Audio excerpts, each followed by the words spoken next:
दोस्तों, क्या आप जानते हैं कि रावण की मृत्यु के बाद उनकी पत्नी मंदोदरी का क्या हुआ? क्या वह अपने देवर विभीषण के साथ रासलीला करने लग गई या अपना पतिव्रत धर्म निभाया? दोस्तों, इस कहानी को पूरा ध्यान से सुनिए और हमारे चैनल पर नए हों तो चैनल को सब्सक्राइब जरूर कर ले ताकि हमारी आने वाली वीडियो आप तक जल्द से जल्द पहुंच सके। दोस्तों, रावण की मृत्यु के बाद उसकी पत्नी मंदोदरी सती होना चाहती थी, लेकिन राम ने उसे ऐसा करने से रोक दिया। मंदोदरी बहुत धार्मिक महिला थी और ज्योतिष की प्रकांड विद्वान भी थी। आखिर क्यों इस पतिव्रता स्त्री ने देवर से शादी करने का फैसला किया?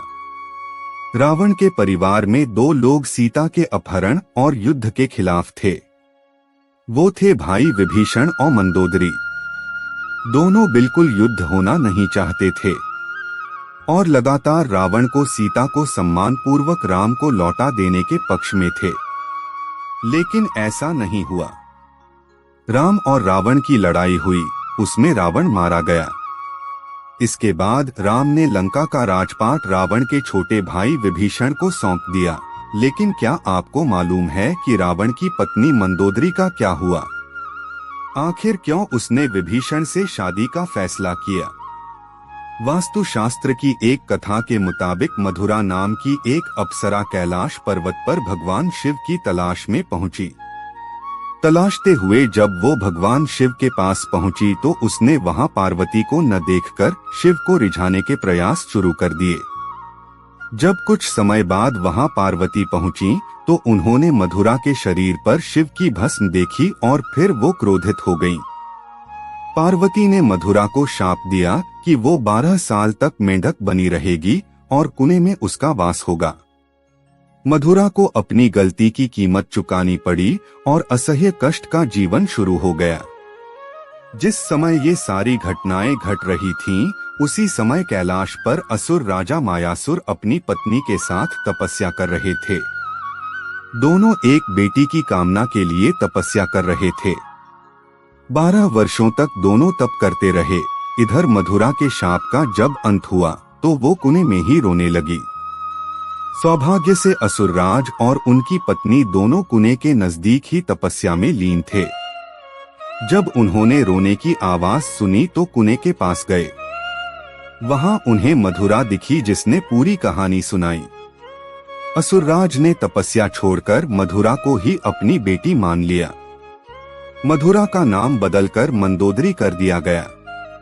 असुरराज के महल में मंदोदरी को राजकुमारी का जीवन मिला। वो अपनी नई जिंदगी में बेहद खुश थीं। लेकिन इसी बीच उसकी जिंदगी में रावण की एंट्री हुई। मंदोदरी के पिता मायासुर से मिलने रावण पहुंचा।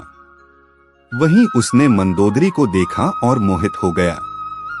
उसने मायासुर से मंदोदरी का हाथ मांगा। मायासुर ने ये प्रस्ताव ठुकरा दिया तो क्रोधित रावण मंदोदरी का अपहरण कर लिया। दोनों राज्यों में युद्ध की स्थिति बन गई। लेकिन मंदोदरी जानती थी कि रावण उसके पिता से ज्यादा शक्तिशाली शासक है, इसलिए मंदोदरी ने रावण के साथ रहना स्वीकार किया। मंदोदरी का चरित्र रामायण में बेहद नैतिक दिखाया गया है। जब रावण ने सीता का अपहरण किया था तब मंदोदरी ने इसका विरोध किया। मंदोदरी बार बार रावण को ये समझाने का प्रयास करती रही कि दूसरे की पत्नी का अपहरण करना अपराध है, लेकिन रावण नहीं माना।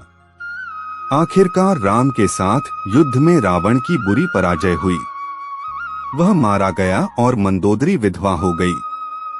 रावण की मौत के बाद भगवान राम ने मंदोदरी को विभीषण से शादी का प्रस्ताव दिया।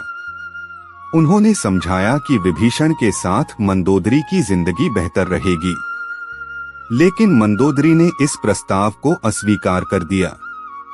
कहा जाता है कि इसके बाद एक बार भगवान राम सीता और हनुमान के साथ मंदोदरी को समझाने गए।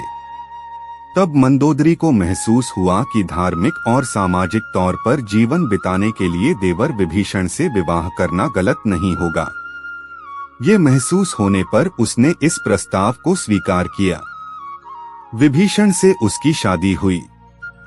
हालांकि रावण की मृत्यु के बाद मंदोदरी के बारे में वाल्मीकि की रामायण ज्यादा कुछ नहीं कहती, लेकिन रामायण के दूसरे वर्जन में जरूर इस बारे में काफी कुछ कहा गया है। विभीषण भी पहले शादी के लिए तैयार नहीं थे।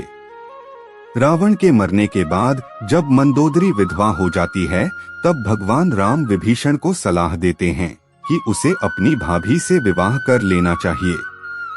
ये परंपरा उन दिनों मान्य थी, लेकिन विभीषण के पहले से कई रानियां थीं और वह इसके लिए तैयार नहीं थे।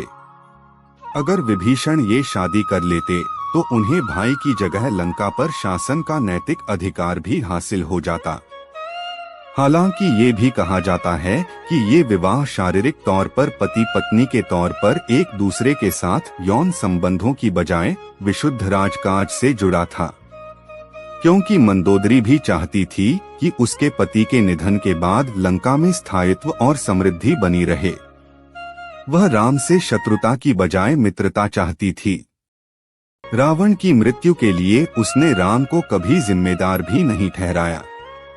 रावण के निधन के बाद मंदोदरी भी उसकी चिता के साथ सती होने जा रही थी, लेकिन राम ने उसे रोक लिया। इसके बाद मंदोदरी के पास देवर से विवाह करने के अलावा कोई विकल्प नहीं बचा था।